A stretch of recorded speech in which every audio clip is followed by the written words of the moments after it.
ሄርሜላ እንግዲህ በድጋሚ ጉድ አምጥታለች ማለት ነው። እሱ ምንድነው ወዴት ነው ካላችሁ አብርሽን እንደምትወደውና ከአብርሽ መለየት እንደማትፈልግ ተናግራለች። እኔ የምለው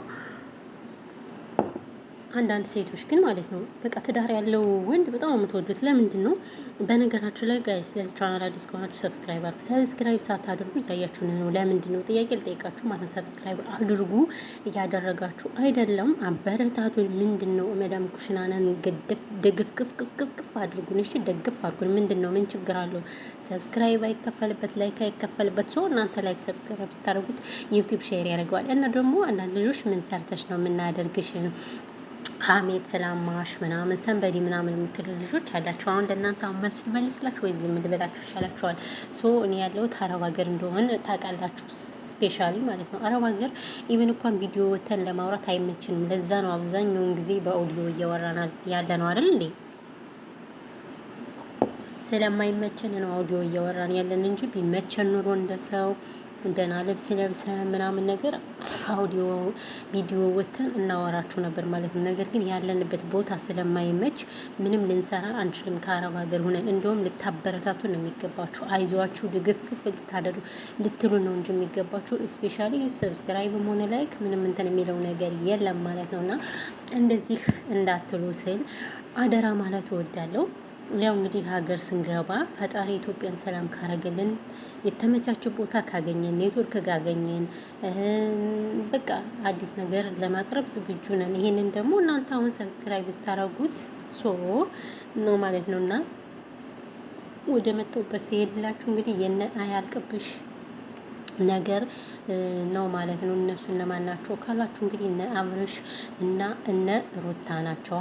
አዎ እኛ እኮ ሀገራዊ ጉዳይ አድርገናቸዋል። እነሱን አጀንዳ አድርገን ቀጥለንባቸዋል። እኔ የምለው ጋይስ እንደው ግን ጥንቃቄ አድርጉ። ልክ እንደነ ጽጌ ምናምን ያልሆነ ቪዲዮ እንዳሰሩና እንደ ጽጌ እንዳትሆኑ። በስማም ጽጌን እኮ በቃ ወይኔ ጽጌን እንዴት እንዳረጓት እያያችሁ ነው አይደል? የበስማም ወንድ አንከላከሏት እኮ ጽጌን። እናንተ አይገርምን ግን በፈጣሪ ስም። ስለዚህ በዩቲዩብ ለምዳችሁ ቲክታክ የምሰሩትን እንትን እንድትሉ የማይመለከታትን አስተዋውቃለሁ። ባህል እያለች አስባችሁታል።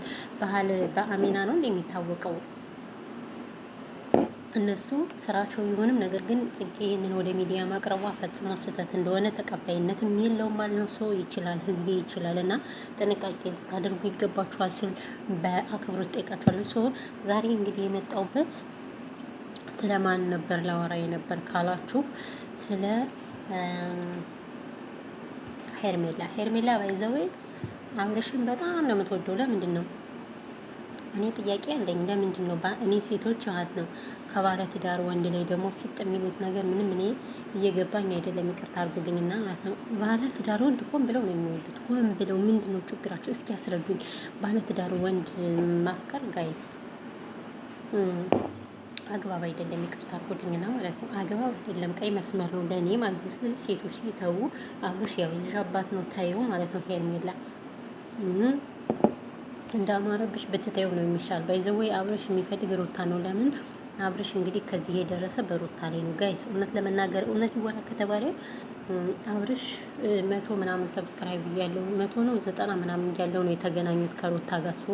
ሰው ተወዳጅነትን ያተረፈ በሩታ ላይ ነው። ለምን እሷ ፈልገው ወድሃለሁ ምናምን ብላ ስለመጣችሁ ነው ያላቅም። ይሄ የህዝቡን ቀልብ ስቦታል ማለት ነው። እና አብዛኛውን ጊዜ በእሷ ላይ ነው ከዚህ የደረሰ ስለዚህ በሩታ አይደራደርም፣ በልጅናቱ አይደራደርም። እና ባለትዳር ወንዶችን እየፈለጋችሁ የምታዋልጉ ሴቶች ከእንደዚህ አይነት ድርጊታችሁ ልትቆጠቡ ይገባችኋል። ይሄ ቀይ መስመር ነው ብዬ ነው ማስብ፣ እንደኔ ማለት ነው። አዎ እንዴ ከሞላ ወንድ ካላጣችሁት ወንድ እንደው ከባለትዳር ፊት ምንድን ነው ፊት ያርጋችሁ ነው መሰለው አለባችሁ። ፊት ያርጋችሁ ብያችኋለሁ። ምንም ማድረግ አልችልም። እና ይሄን ያለው ነገር ማለት ነው። በተረፈ ግን ውዶችዬ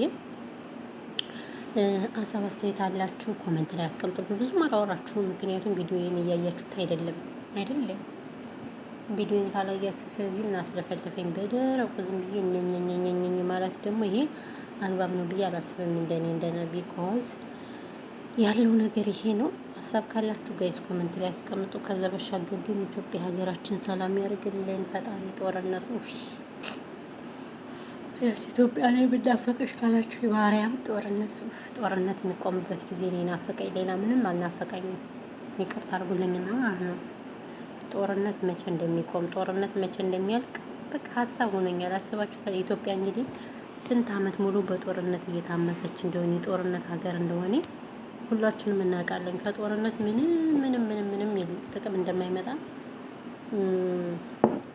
ተረድቻለሁ። ጦርነት ራብን፣ ችግርን፣ ሀገርን ማደህየት፣ ማሽቆልቆል ከዛ ውጭ ግን ምንም ነገር የሚመጣ ስለሌለ